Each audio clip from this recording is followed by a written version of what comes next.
Welcome to the Half Moon Yoga and Art audio blog and podcast. My name is Hannah, and today I want to share with you the yoga story of oneness at the Museum of Man. Fangs, scales, or tentacles. Have you fashioned a monster? From snake-like, dragon-like, bird-like, or octopus-like, humankind has been creating monsters across cultures and time. Ironically, a fear of certain creatures and the unknown is shared on all continents. On the other hand, one of the most important characteristics of historical heroes across cultures is being fearless in the face of big and often lethal enemies. This story and message has been told time after time throughout the human experience. So why do we still use our imaginations to provoke fear? When we imagine or see strange creatures, we often associate them with something that is large, ugly, and frightening. This triggers an unpleasant emotion, anxiety, caused by the belief that someone or something is dangerous and likely to cause pain to ourselves or someone dear to us. Accelerating the breath rate, sweating, and alertness are physiological changes in the body that show fear is activated. This reaction is an inborn response for coping with danger. This primitive mechanism can help people to survive by either running away or fighting the threat. In the exhibit, Footsteps Through Time, 4 million years of human evolution, we can identify tools, artifacts, body parts, habitats, ideas, and other touchable replicas of early humans, primates, and futuristic cyborgs, which are part human and part machine. Stepping through this display, we piece together some of their story. From the tool shed, we see an assortment of tools they use to fight their threats. These battles can result in either dinner, a peaceful night's sleep, or both. Because early humans that were quick to fear dangerous situations were more likely to survive and reproduce. Therefore, caution is theorized to be a genetic effect. From an evolutionary perspective, according to Human Brain Evaluation and the Neuroevolutionary Time Depth Principle by Braca in 2006, different fears may be different adaptations that have been useful in our evolutionary past, developing during different time periods. For example, a fear of heights may be common to all mammals and developed during the dinosaur or reptile era. Other fears, such as fear of snakes, may be common to monkeys and apes, developed during the mammals and birds era. Additional fears, such as fear of mice and insects, may be unique to humans and developed during the early human Paleolithic and Neolithic time periods, when mice and insects became important carriers of infectious diseases and harmful for crops and stored foods. As a result, humankind shares a fear of the unknown. One of the ultimate mysteries is the concept of death. This fear ritualized in the lives of our ancestors.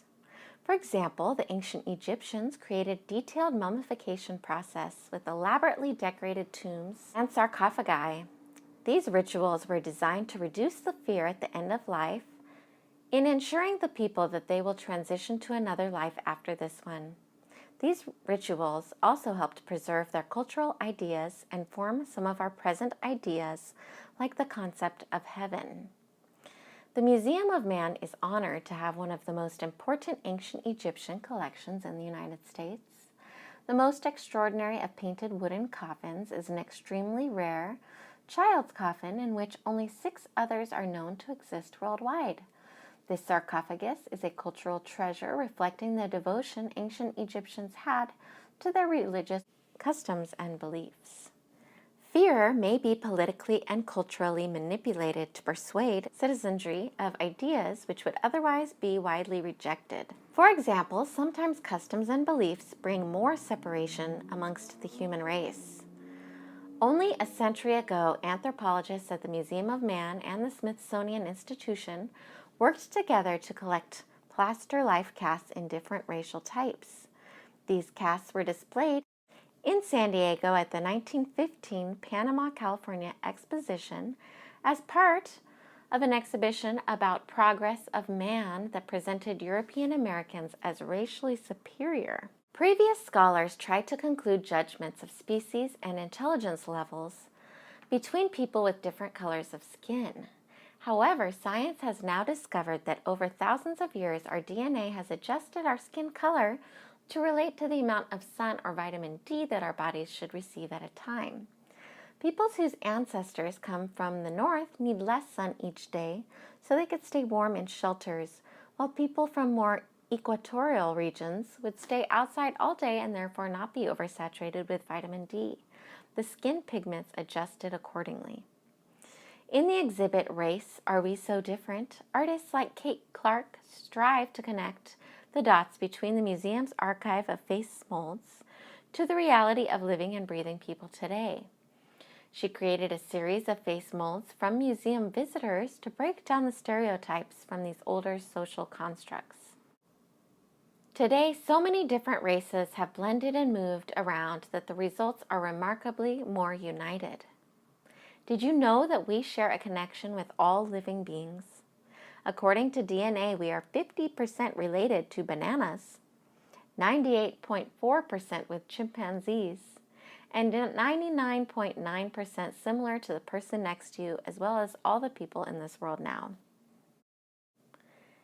It has been theorized that the formation of communities happened because people lived in fear. The result of this fear forced people to unite to fight dangers together rather than fight alone. The Kumeyaay are Native American people of the present-day Southern California. For many generations before the arrival of the Spanish, they occupied the deserts, mountains, and coasts, developing sophisticated means of adapting to diverse environments. Artifacts and photographs from the museum's collection highlight the rich cultural heritage of the Kumeyaay, featuring the art of pottery and basket making, food procurement, dress and adornment, traditional medicine, games, and ceremonies. These tribes banded together to share their techniques of survival through hunting. They created a sense of unity and oneness in their clothing styles, rituals, and games as they strongly valued community. Kumeyaay have studied the night sky, developing a deeply rooted cosmological belief system that centers on the calendar year, sky knowledge, and constellation map. Further south in Mexico, Guatemala, Belize, Honduras, and El Salvador, the Mayans also had an intricate system of understanding time and sky knowledge along with a sense of community. Using cycles of the moon, sun, and planets, the Mayans developed accurate calendar systems. More than 1,000 years ago, they used unique hieroglyphic writing to carve important dates, names of their rulers, and ceremonial events on huge stone monuments called steles. Displayed in the Rotunda Gallery are casts of the original steles from Guatemala. These casts were made for the 1915 Panama, California Exposition and have been on display ever since. In the center of this exhibit lies the ceiba tree, the sacred model for the Mayan cosmos. Archaeological discoveries of masks, bowls, and figurines highlight the creativity and beliefs of the ancient Maya. One particular plate shows a figure seated in Sukhasana pose. For millennia, people all over the world have been sitting on the ground in cross-legged positions. Despite its name, Sukhasana, meaning easy sitting pose, it doesn't always feel easy for a lot of people, especially in today's culture, with the convenience of chairs. Using our core strength, we make many small adjustments to distribute our weight evenly over our sitting bones, balance our shoulders directly over hips, and align our head directly with our spine. A well-aligned Sukhasana produces the conditions for a relaxed yet alert state in both the body and mind. Therefore, Sukhasana has the power to draw us deep inside, leading us towards a meditative state and revealing the immense joy present within our hearts. The word Sukha can also mean happy or joyful. This name is a reminder of the innate joy that is within all of us. We have the power to overcome frightful social constructs. Through connection with our mind and body, we can breathe through fear. In yoga practice, we call these breathing techniques pranayama. Yogic philosophy is a guide and reference point along the journey made by those who have walked it before us. Thousands of years ago, Patanjali created the eight-limbed path as a guide towards true yoga and peace. He suggested the practice of asanas or postures and pranayama as preparation for samadhi, the very last limb, which means to bring together and to merge. Samadhi refers to union. There is an ending to the separation that is created by the I and mine of our illusionary perceptions of reality. During samadhi, we realize what it is to be an identity without differences, and how a liberated soul can enjoy pure awareness of this pure identity. In the state of samadhi, the body and senses are at rest, yet the mind and reason are alert as if awake. There is only the experience of consciousness and unutterable joy. Samadhi is the ultimate goal of our spiritual journey on earth. Perhaps enlightenment is not your conscious goal right now, but samadhi is the highest state of consciousness that a human can reach in life. There is no longer any individuality of our experiences, gender, personal history, family, cultural values, education, etc. In samadhi, that filter is removed to make room for being intensely present without a point of view. In samadhi, you perceive all points of view of reality at once without focusing on any particular one. This concept of samadhi brings with it the possibility of deep hope about our growth as human beings. Samadhi can be experienced through our purple crown chakra, the energy source, resting on the top of our head. This crown represents the invisible dwelling of God consciousness, our divine nature, this connection to our God self from which we came and are also destined to return. We may have glimpses of this state, but it's very rare to live entirely in this state. Some people have this experience during prayer or meditation, others during physically bonding, and still others while alone in the woods. Samadhi is awareness of the oneness of the universe blended with connectedness, forgiveness, joy, and love. We need the journey of yoga to help us discover what was present inside us all along. Be still. Can you find this connection and oneness within yourself and all living beings?